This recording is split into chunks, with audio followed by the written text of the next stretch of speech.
Hello and welcome to the Michael Mamas Show. I am your host, Michael Mamas, and we're coming to you from Mount Soma, home of the Sri Sameshwara Temple in the mountains of western North Carolina. I'm just looking at the title of this podcast, Kaivalya, Samhita, Kumbabishekam, Ultimate Technology. Wow, that says it all. We'll explain all of that. And the little blurb that goes along with it says, eternal wholeness of the totality. This is heavy stuff. Veda, nature, cosmic technology, liberation. It's the whole package. But before we get into that, I wanted to talk a little bit. We just did the Kumbabishekam. Every 12 years or so, it's kind of like you re-inaugurate the temple.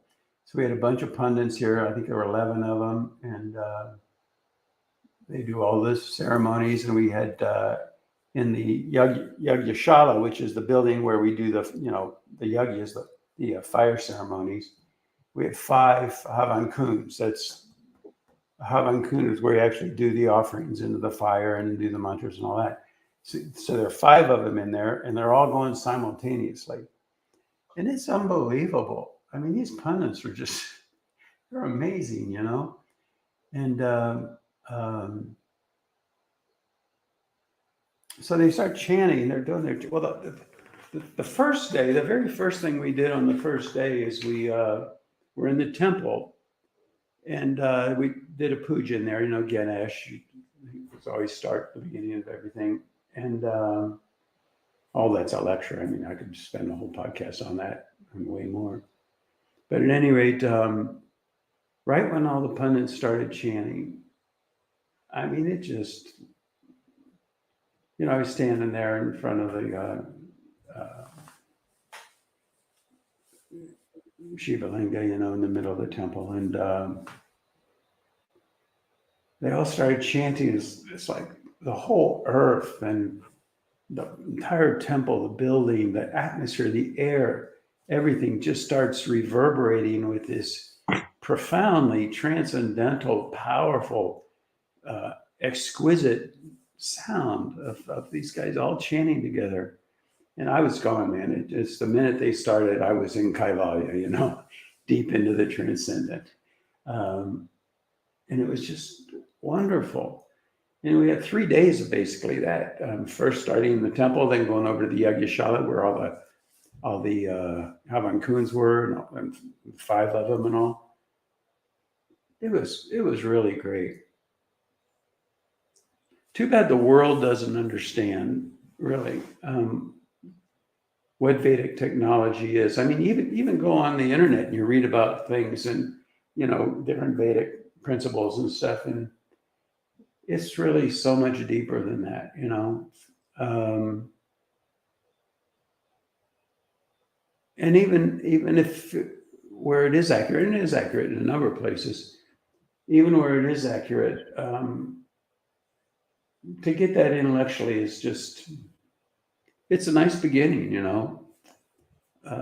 But when you learn enough about it and you explore enough about it, it resonates so deeply in your soul that this makes sense, you know, and you realize that it's truth, you know, and the detail, because everything, I mean, Christianity, people wearing crosses and stuff. Why? Because they can sense it deep within their being that there's truth there. There's a fundamental one thing, if you can use that word, that is the source of everything. And there's a component to it that's not just physiological, not just emotional, but it's physics of the universe, a very deep physics of the universe, how the whole thing is structured.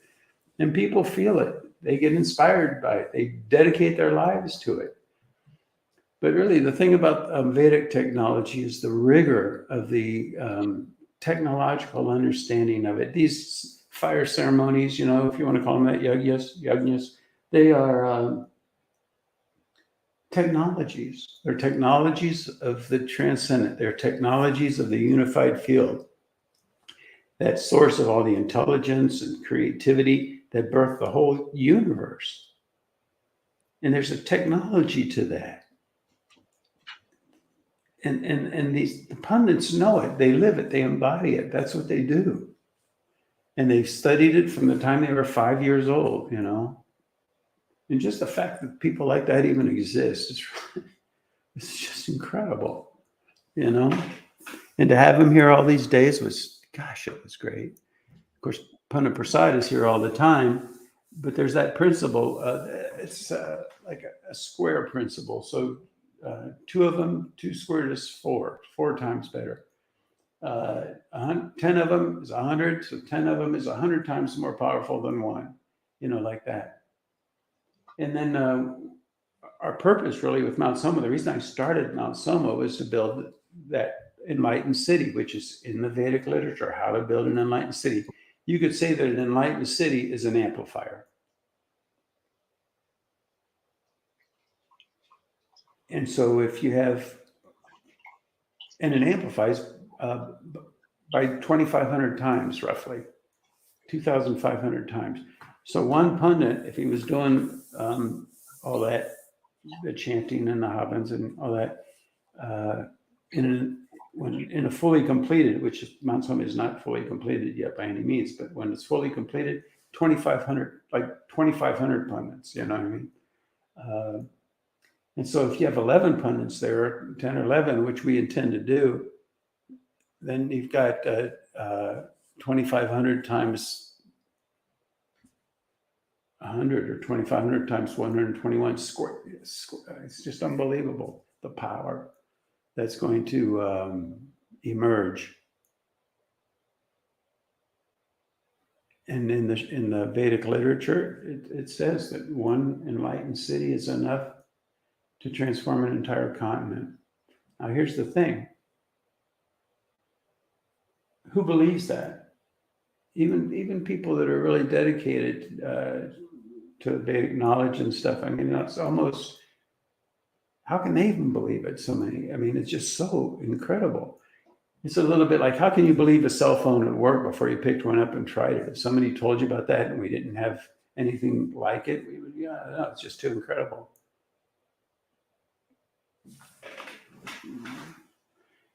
Preparing for this Kumbabishekam was, it was a lot of work, you know.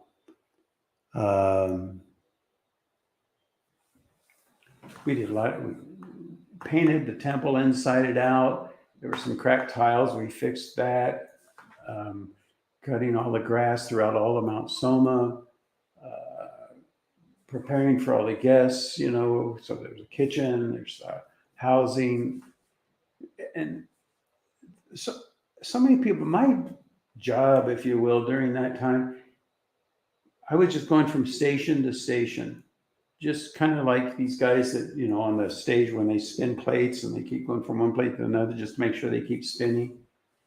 And I went from, you know, the flower shop to the second flower shop that we had specifically just for the Kumbabishekam because there were just too many flowers that were needed, to the kitchen, to the financial offices, to physical plant guys, just making sure everything was okay. And what really amazed me, you know, especially with the painting project, I said, man, I'm going to have to watch these guys like a hawk. You know, it's got to be done right. And these were, the majority of the painting that was done was done by volunteers. And they were great. I remember Maharshi once said, you know, see the job, do the job, avoid the misery. And everybody was just very focused and dedicated. And I mean, there's a lot in any project. There's stuff that goes wrong. There are challenges. I remember the flower delivery they didn't deliver all the flowers that we needed. So we needed to adjust for that, just as one example.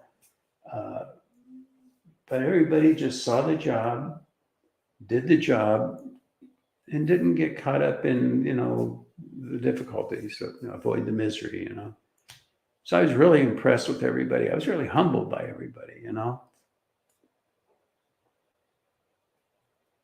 So the power of those 3Ds. I mean, I'm hearing from people. I'm getting emails yesterday, and I'm sure I'll continue getting them. People saying, "Man, we are still feeling the effect of the power of that Kumbabishekam." Even the pundits were all excited at the end of the thing, and they're talking now about making it an annual event. That'd be incredible every year to do that.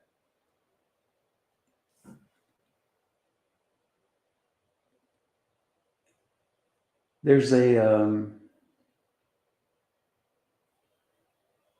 well, let's see if we can get into this, the title, and really see if we can explain it, because it's so profound. I remember, and I told the pundits this, I remember I was 20 years old, I think. And I was a physics major, and I remember realizing that, physics wasn't going to answer all the questions I had. There's more to life than physics. It didn't explain everything, and that sort of a thing. And that's why I went into physics. I wanted to explain existence. I wanted to understand the nature of life. And so it was a dark night of the soul for me, like when I realized that physics wasn't going to do it. And I remember, pondering, and I came to conclusions. There has to be a unified field. Otherwise, how could everything be coming from the same place? But I didn't know the word Samhita then. I didn't even know about anything Vedic. To me, yogis or gurus and all that were just like Indian rubber men. I didn't know anything about it. But and I certainly didn't know what Samhita meant. Samhita means a wholeness value. It's like, they talk about the whole is more than the sum of the parts. That's a Samhita, the wholeness value.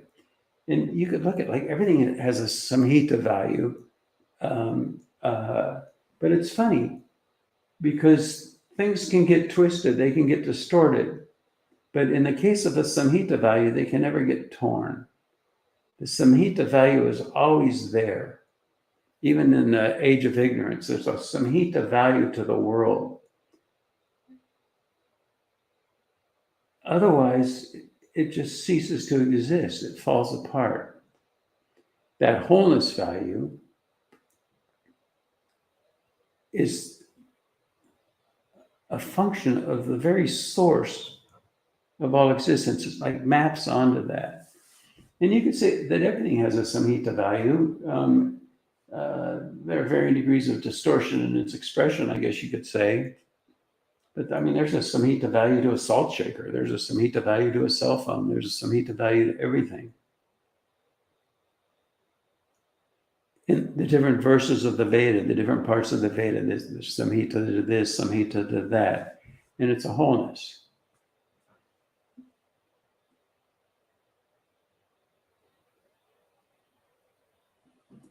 So when the pundits chant, what they're doing is they're taking the mantras, and it's in the case of Havan, it's the whole process of doing the ceremony with the offerings and all of that.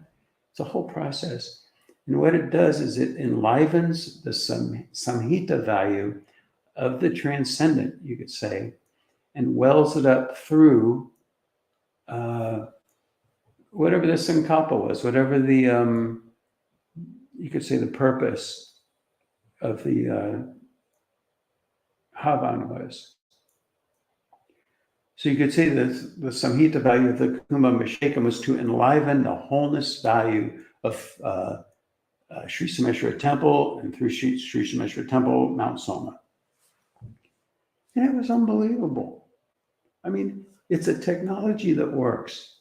And in a fully functioning enlightened city, the enlightened city enlivens that source of divinity, that Samhita value of an entire continent. It's a technology. And the pundits know that. So back when I was a physics major, realizing that physics wasn't going to do it, I made it really interesting because I didn't know what Samhita meant or any of that. But I said, I was explaining where I was at to this guy I knew. And I said about all of this, that, the unified field and all that. I said, and somewhere out there, because I just had a hint of it. I was so far from the fullness of the knowledge, but I could sense it. And I said, somewhere out there, there's a group of people that know this because it's truth. It's really an interesting statement, I think. And I said, I am going to find them. And in the Vedic pundits, I found them through Maharshi, through my teacher. And we found that group.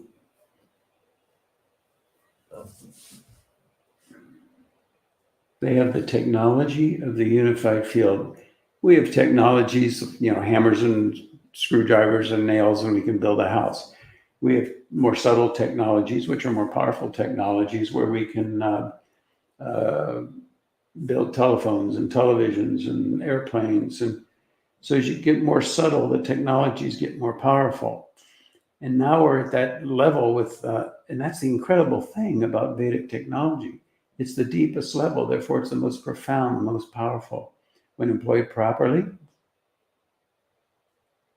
it can transform the world. It can bring about a golden age. But it's interesting because the world needs an axis to spin around. And in the case of physiology, in the case of life, what is that axis? In the case of humanity, what is that axis? You could say that the world of global consciousness revolves around. And that's called people that are custodians of truth. Does that make sense? Yeah. So I just knew, intuitively, somewhere out there has to be a group of people that know this because it's truth. And I just feel so fortunate, that I found them. It's the Vedic pundits.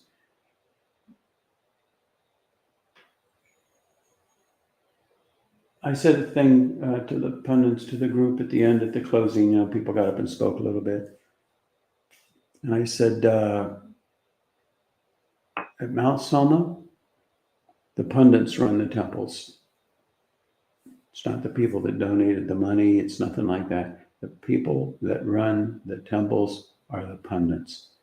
The funny thing is, you can see they light up. The pundits' faces, you can see it.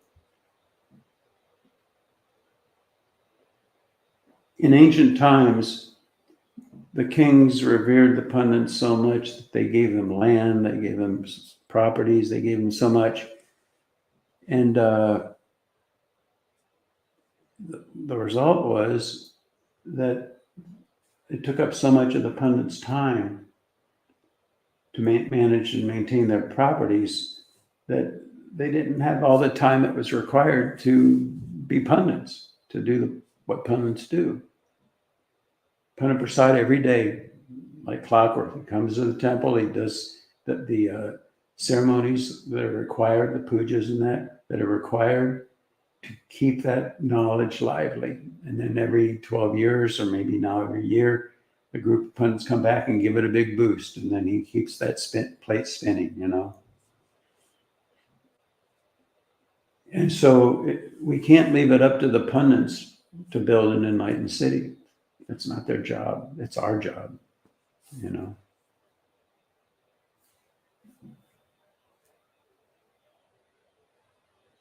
And that's what my life is all about, really. What we have done so far is a good first step. And I learned a lot. Because, if the earth needs two poles to spin around, if an axis needs two poles to spin around, that's why there's no such thing as a monopole. There's a north and a south pole. That's why they call it a field of relativity, because it's relative. you got a plus one, then you have a negative one out of it necessarily, you see. And when we speak in terms of personification, personified beings, living beings, the antithesis, if you will, not really exactly the right word, but we'll go with it. The polar opposite of a rishi, of an enlightened master, of abundance like that, is what's called a rakshasa. It's a negative value, you know. Now, this might give some more feeling for the idea of Samhita. There's always a Samhita value, otherwise things would cease to exist. But the nature of the Samhita value with respect to that polar value of what's called the Rakshasa value, it changes over time. During one, and they last thousands of years, but during one period, the Rakshasa value, the negative value, doesn't even exist on planet Earth. It's just somewhere else. But it's still there because the universe needs these two poles, you see, to revolve around. It needs the axis, needs that Samhita value, that wholeness value, which includes polar opposites of necessity. And then in another era, in another yuga, they exist on Earth, but a different continent. Another era, they exist on Earth, but not in the cities. They live out in the deep, dark forest somewhere. Which, that sort of thing inspired, didn't it?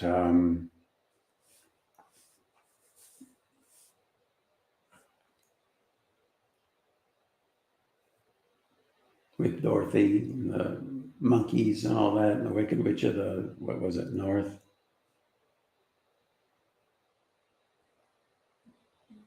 The Rakshasa value dwelling in the deep, dark, hidden forests. In our time, it's called Kali Yuga. The Rakshasa value dwells within human beings. It dwells within our mentalities, within our psyches. And so I almost feel like this first stage of building Mount Soma, it was a training program. I remember once when I was in, where was I? Europe, Switzerland, I think. I was with Maharshi. One morning he came in, it's the little, called a lecture hall. There weren't a whole bunch of us, but we called it a lecture hall. And he's very pensive. And I remember he picked up a rose and he held it up and he said, when the blossom gets bigger, he said, I'm wondering what to do about the thorns, the Rakshasa value, if you will. I thought I understood what he was talking about, but I understand it way more now than I did then. I was a kid, But anyway, but it wasn't just because I was young. You have to have the experience, because as we built Mount Soma, as the temple, geared up and became more and more powerful, and the whole dynamic became more and more powerful, I was caught by surprise, to be honest, as the thorns naturally got bigger as well, and had to deal with them. And I look back at it now, though, it's a training period. I learned. And I think without that learning, how could in the world, if we started building, the whole full-fledged enlightened city, I wouldn't have known how to manage it. I feel like now I know. If nothing else, I know to be very careful and to be very attentive. So it was a training period, I guess, so far, with great challenges, They say in India, it's well known, to build a Shiva temple is a huge challenge. I remember a friend of mine, Jyotishi Pandit in New Delhi. He said, great kings try to build Shiva temples and fail. And in the Indian communities, it's well known. It's just you're talking about a major, major challenge because the positive ways is so powerful that the thorns come with it, you know. Anyway, let's get back to the title, Kaivalya. Kaivalya is like the silent depth of the ocean of the transcendent. It's like when the pundits started chanting that first Monday morning in the temple. Just immediately, it just launched me right into Kaivalya, you know. It just, you know. They have the technology whereby they can do that. What incredible human beings the pundits are, you know. And they're just really, really nice guys too. They're really nice guys.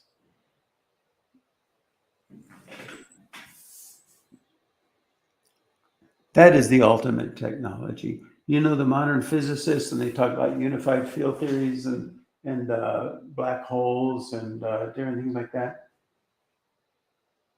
A lot of those guys, Einstein, Schrodinger, Heisenberg, I believe, Oppenheimer, all these great physicists, you know what they did? They read Vedic literature. I understand Einstein even learned Sanskrit. And so they were inspired in their thinking by that knowledge. But what happened, though, in my opinion, is that they took those principles and tried to impose them upon the relative. Well, those principles, a lot of them, don't exist in the relative. They're principles within the absolute, within the transcendent.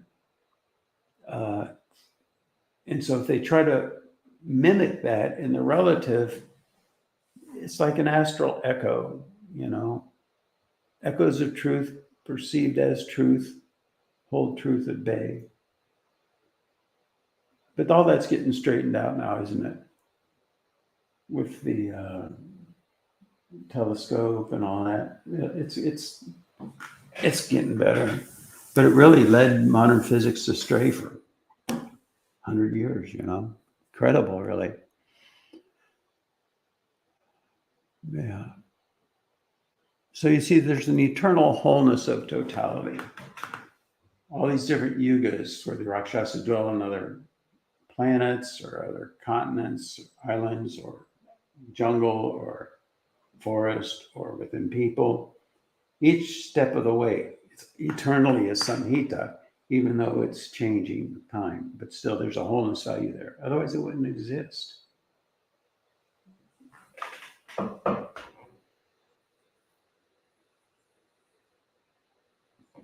And within our own being, you know, it's been said that you don't get enlightened until you have experienced everything.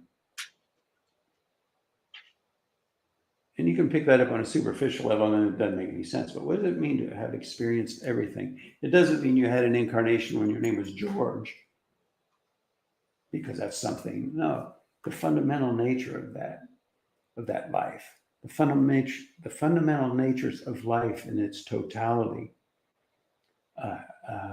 has to be awake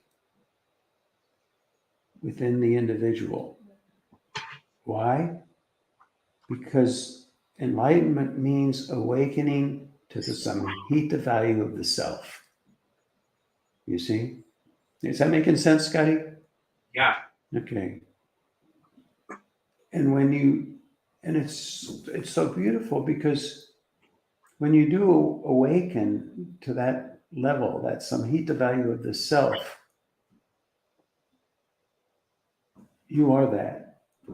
All of this is lightly etched. It's a Maya. It's like lightly etched on the face of that Samhita value. And you are that, but at the same time, and it could vary from person to person, I don't know. But at the same time, it is a persona,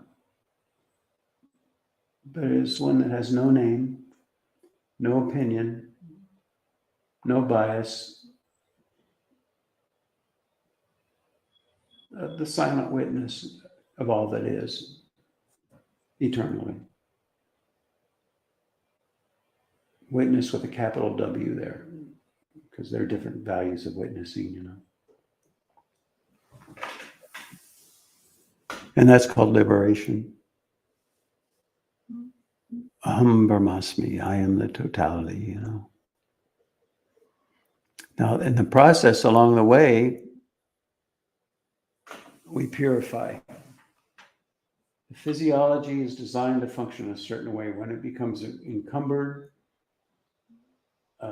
it's like dross, or it's like impurities, if you will, imposed upon the physiology. And so, like during the Kumbabishekam, or when we meditate regularly, or whatever, those impurities get thrown off. And something like a Kumbabishekam, they're thrown off very powerfully. So there are two components at work there, you see. One is resting into that enlivened, transcendental depth of our own being, facilitated by all the chanting and havans and all that by the pundits. But at the same time, there's a roughness can be elicited, and not always is. A lot of times it just gets thrown off unnoticed. But at other times it can be elicited and you feel rough. It stirs up the purification process, can stir up negativity, or roughness, difficulties emotionally, or whatever like that. It's not a big deal. It passes. It's something good is happening, you know.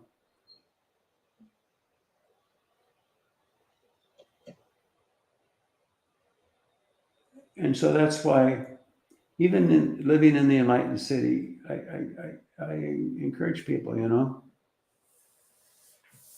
stay on the sunny side of the street.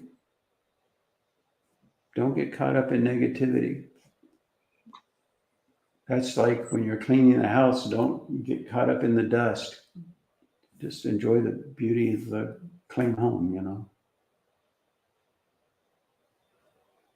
That's the principle for everybody in all walks of life. But I think it becomes even more important to stay attentive to that when you're at a place that's, cranking out the sattva, cranking out the purity, radiating that light of life.